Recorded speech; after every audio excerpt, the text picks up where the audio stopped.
The winter season is upon us here in the state of Rhode Island, so the Rhode Island Interscholastic League is rolling, as well as the Rhode Island Rams. Hi, everybody. I'm Stone Freeman checking in from the Ryan Center. Right below me, the women's basketball team is practicing, so if you hear some chatter in the background, that's what that is. But we're excited to talk to the Rhode Island Interscholastic League's executive director. It's Michael Lunney. Hi, Michael. How are you today?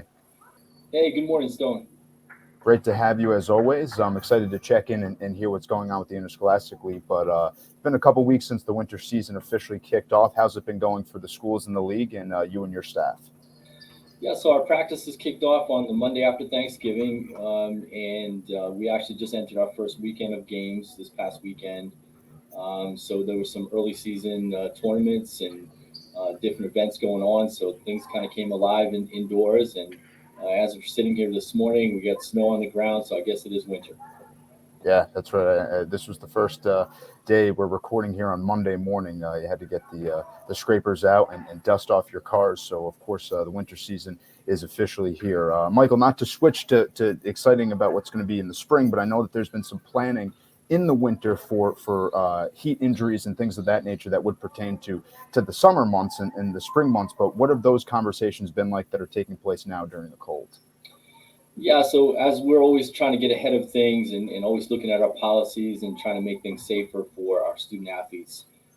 So we had what's called a Tufts meeting last Friday over in Newport, and we spent the day with the people from the Corey Stringer Institute over at UConn, a lot of sports medicine specialists and doctors, just looking at and reviewing our policies in certain areas and just looking at things that we might be able to improve on. So we focused on really 5 areas for the day, and it was exercise, acclimatization, emergency action plans for schools, medical supervision and collision in sports games. As we know, there's been a shortage of athletic trainers, so just reinforcing the importance of having those people available for our contests and practices, cold water immersion techniques when things are humid in the summertime, that first part of the year.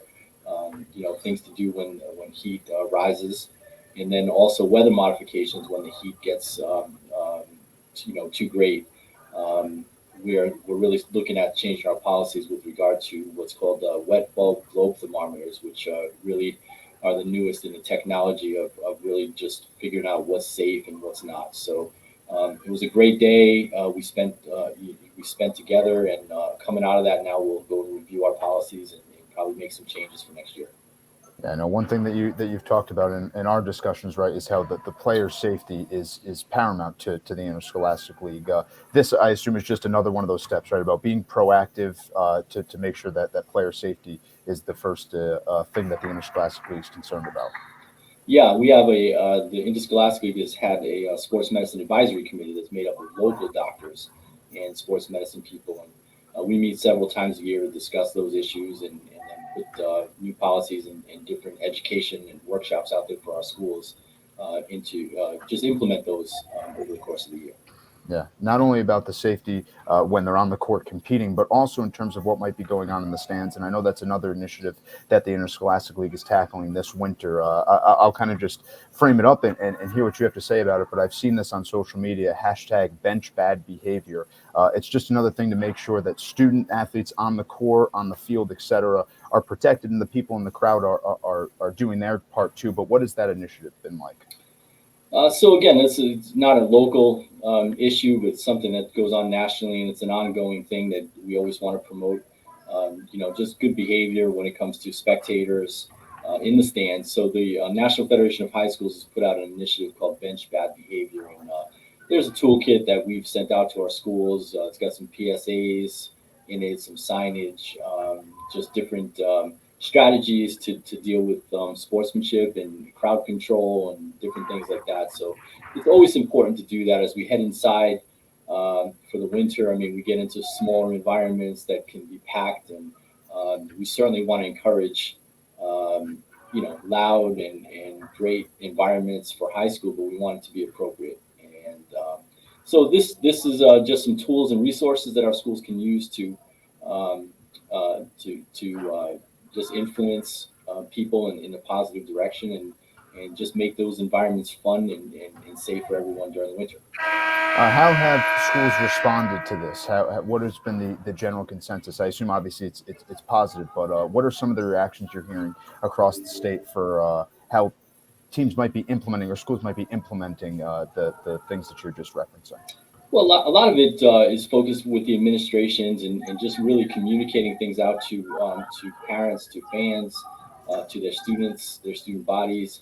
And again, it's just more about talking about it and just encouraging people to do the right thing. So that's what our schools are doing. They do a great job throughout the course of the year, but there are always some issues that need to be dealt with. And so as we try to be as proactive as we can be. And do a great job. I mean, when our schools travel to each other, we tell them that they have a responsibility to provide a safe environment for those schools. And overall, by and large, our schools do a great job with that, and we just want to keep encouraging it. Yeah, those are a couple of the things that the Interscholastic League is working on off the court, pitch, field, et cetera, for student athletes. But I want to talk about something that's really excited for on the court, an experience that some of the teams in the state are going to be a part of later on this month. But the last week of December, from my understanding, there's a scheduled opportunity at Mohegan Sun for some Rhode Island teams to face off against some Connecticut teams. What is that like, Mike? And give us some more information on this, what is hoping to be an annual tradition between Rhode Island and Connecticut.